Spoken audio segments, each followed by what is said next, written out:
सुप्रभात बाल मित्रों, आज 9 जून है और अभ्युदयवाणी की रेलगाड़ी एक बार फिर से आपको ले चलने के लिए तैयार है। आपके दोस्त और हमसफर प्रेम वर्मा के साथ आज के रोमांचक, ज्ञानवर्धक और नैतिक शिक्षा से भरपूर एक अद्भुत यात्रा में, जहां हम नए विचारों से प्रेरित होंगे, नई जानकारी हासिल करेंगे और जीवन के मूल्यों को समझेंगे। तो आइए इस सफर की शुरुआत करते हैं आज के प्रेरणादायक सुविचार से। जो बीत गया है उसे भुला दो, जो आने वाला है उसके लिए तैयार रहो और जो वर्तमान है उसे जी भर कर जियो। Forget what has passed, prepare for what is to come and live the present to the fullest। इसे कहा है गौतम बुद्ध ने। यह सुविचार हमें बताता है कि अतीत, वर्तमान और भविष्य के बीच संतुलन बनाए रखना कितना महत्वपूर्ण है। हमें अतीत के बोझ से मुक्त रहकर भविष्य के लिए आशावादी रहते हुए वर्तमान क्षण का आनंद लेना चाहिए, क्योंकि जीवन क्षण भंगुर है। इसलिए हर पल का भरपूर आनंद लें, कृतज्ञता व्यक्त करें, छोटी छोटी खुशियों को पहचानें और वर्तमान में पूरी तरह से उपस्थित रहें। यही जीवन जीने का सही तरीका है। अभ्युदयवाणी में अब जानते हैं आज का अंग्रेजी शब्द, जो है फुलफिलमेंट। FULFILMENT।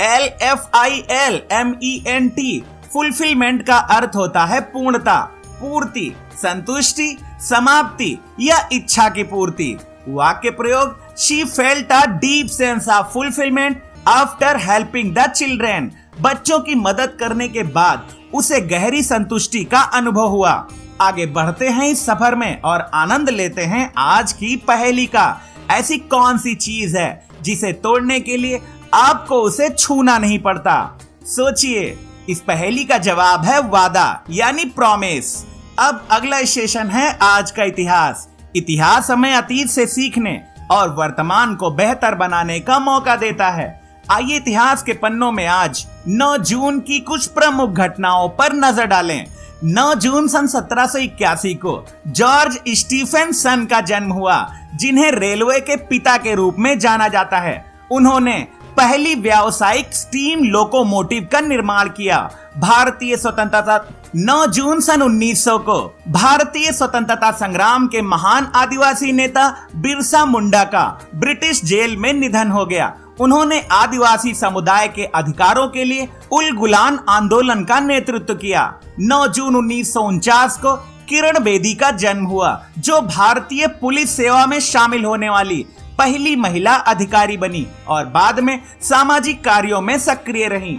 9 जून 1964 को लाल बहादुर शास्त्री ने भारत के दूसरे प्रधानमंत्री के रूप में पदभार संभाला और जय जवान जय किसान जैसे प्रेरणादायक नारों के माध्यम से देश को नई दिशा दी। 9 जून 1967 को 6 दिवसीय युद्ध के दौरान इजराइल ने सीरिया से गोलान हाइट्स पर कब्जा कर लिया, जो आज भी मध्य पूर्व विवाद का एक प्रमुख कारण है। 9 जून सन 2011 को भारतीय चित्रकला के प्रसिद्ध कलाकार मकबूल फिदा हुसैन का निधन हुआ। उन्हें भारत का पिकासो कहा जाता था और उनकी कृतियां अंतरराष्ट्रीय स्तर पर प्रशंसित थीं। 9 जून 1913 को स्पेनिश टेनिस खिलाड़ी राफेल नडाल ने फ्रेंच ओपन का खिताब 8वीं बार जीतकर इतिहास रच दिया। अभ्युदयवाणी की अगली कड़ी प्रेरक व्यक्तित्व में आज हम जानेंगे रेलवे के पिता कहे जाने वाले जॉर्ज स्टीफेनसन के बारे में। जॉर्ज स्टीफेनसन, जिन्हें रेलवे के पिता के रूप में जाना जाता है, का जन्म 9 जून सन 1781 को इंग्लैंड के न्यू कैसल के पास वाइलम में हुआ था। एक गरीब कोयला खदान मजदूर के बेटे स्टीफेनसन ने कम उम्र में ही खदानों में काम शुरू किया और मशीनों के प्रति अपनी रुचि विकसित की। उन्होंने भाप इंजन की तकनीकी को समझा और सुधारा, जिसने परिवहन के क्षेत्र में क्रांति ला दी। सन 1814 में उन्होंने अपना पहला लोकोमोटिव ब्लूवर बनाया, जो कोयले को खदानों से ले जाने में सक्षम था। उनकी सबसे बड़ी उपलब्धि सन 1825 में स्टॉकटन और डार्लिंगटन रेलवे का निर्माण थी, जो विश्व की पहली सार्वजनिक रेलवे लाइन थी जो भाप इंजन का उपयोग करती थी। इसके बाद 1830 में लिवरपूल और मैनचेस्टर रेलवे ने उनके रॉकेट लोकोमोटिव के साथ सफलता हासिल की, जो आधुनिक रेलवे का आधार बना। स्टीफेंसन की दूरदर्शिता, इंजीनियरिंग कौशल और रेलवे ट्रैक के मानक गेज 4 फीट 8.5 इंच ने विश्व भर में रेल परिवहन को आकार दिया। उनका योगदान औद्योगिक क्रांति का महत्वपूर्ण हिस्सा रहा, जिसने व्यापार, यात्रा और अर्थव्यवस्था को तेजी से बदल दिया। जॉर्ज स्टीफेंसन का निधन 12 अगस्त सन 1848 को हुआ, लेकिन उनकी विरासत आज भी रेलवे के रूप में जीवित है। अभ्युदयवाणी के दैनिक विशेष में अब हम जानेंगे 9 जून को मनाए जाने वाले अंतर्राष्ट्रीय अभिलेख दिवस के बारे में। अंतर्राष्ट्रीय अभिलेख दिवस, जिसे हर साल 9 जून को मनाया जाता है, अभिलेखों और दस्तावेजों के महत्व को उजागर करने का एक वैश्विक अवसर है। इस दिन की शुरुआत 2007 में अंतर्राष्ट्रीय अभिलेख परिषद ICA द्वारा की गई, जब संयुक्त राष्ट्र ने 9 जून 1948 को ICA की स्थापना को मान्यता दी। अभिलेख हमारे इतिहास, संस्कृति, शासन और व्यक्तिगत पहचान का आधार हैं, जो अतीत के निर्णयों, घटनाओं और स्मृतियों को संरक्षित करते हैं। यह दिन सरकारों, संस्थानों और नागरिकों को अभिलेखों के संरक्षण, डिजिटलीकरण और सार्वजनिक पहुंच के महत्व के प्रति जागरूक करता है। अभिलेख न केवल ऐतिहासिक अनुसंधान में सहायता करते हैं, बल्कि पारदर्शिता, जवाबदेही और कानूनी अधिकारों को भी सुनिश्चित करते हैं। अंतर्राष्ट्रीय अभिलेख दिवस पर विश्व भर में सेमिनार, प्रदर्शनियां और कार्यशालाएं आयोजित की जाती हैं, जो अभिलेखागारों की सुरक्षा और प्रबंधन के लिए नवीन तकनीकों जैसे डिजिटल संग्रह को बढ़ावा देती हैं। यह दिन हमें याद दिलाता है कि अभिलेख हमारी साझा विरासत का हिस्सा हैं, जो भविष्य की पीढ़ियों के लिए अतीत को जीवित रखते हैं। अभ्युदयवाणी के अंतिम पड़ाव पर अब सुनते हैं आज की प्रेरणादायक बाल कहानी, जिसका शीर्षक है अंधी औरत और उसकी छड़ी। अंजलि नाम की एक लड़की थी, जो बचपन में एक भयानक कार दुर्घटना का शिकार हो गई। इस हादसे में उसने अपनी दृष्टि ही नहीं, बल्कि अपने माता पिता को भी खो दिया।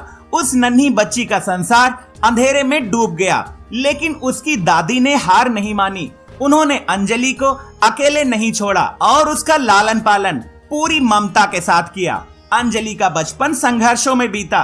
ना कोई दोस्त, ना कोई सहारा, ना कोई दोस्त, ना कोई सहारा, सिवाय एक छड़ी के। वही छड़ी जिसे पकड़कर वह चलती थी, रास्ते खोजती थी, गिरने से बचती थी। यह छड़ी उसके लिए सिर्फ एक सहारा नहीं, बल्कि एक मूक मित्र बन गई थी। जब दुनिया उसे अंधा समझकर किनारा कर चुकी थी, तब यही छड़ी हर रोज उसके साथ थी। समय बीता और एक दिन उसकी जिंदगी में राजीव नाम का एक युवक आया। उसने अंजलि की हिम्मत से प्रभावित होकर उससे विवाह कर लिया। राजीव ने उसे सबसे अच्छे अस्पताल में दिखाया और कुछ महीनों बाद चमत्कार हुआ। अंजलि की आंखों की रोशनी लौट आई। अब वह दुनिया को देख सकती थी। रंग, रोशनी, चेहरों की मुस्कानें, सब कुछ देख सकती थी। लेकिन जैसे ही उसने देखना शुरू किया, उसने सबसे पहला काम क्या किया?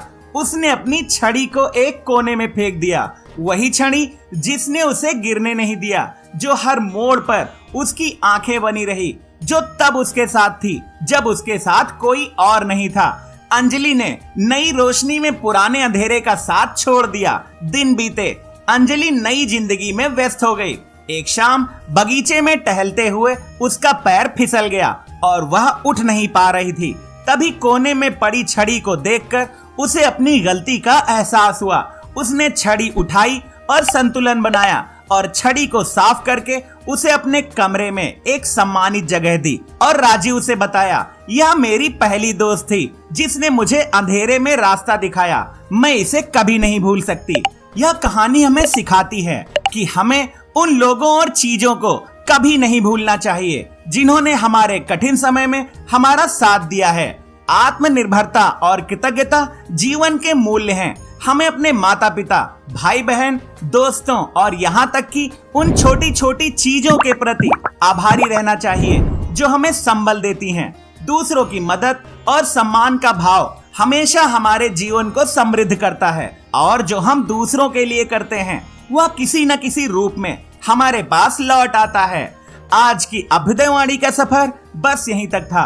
कल सुबह फिर मिलेंगे एक नई ऊर्जा के साथ, रोमांचक, ज्ञानवर्धक और नैतिक शिक्षा से भरपूर एक रोचक सफर में। आपका दिन शुभ हो। जय हिंद, जय भारत।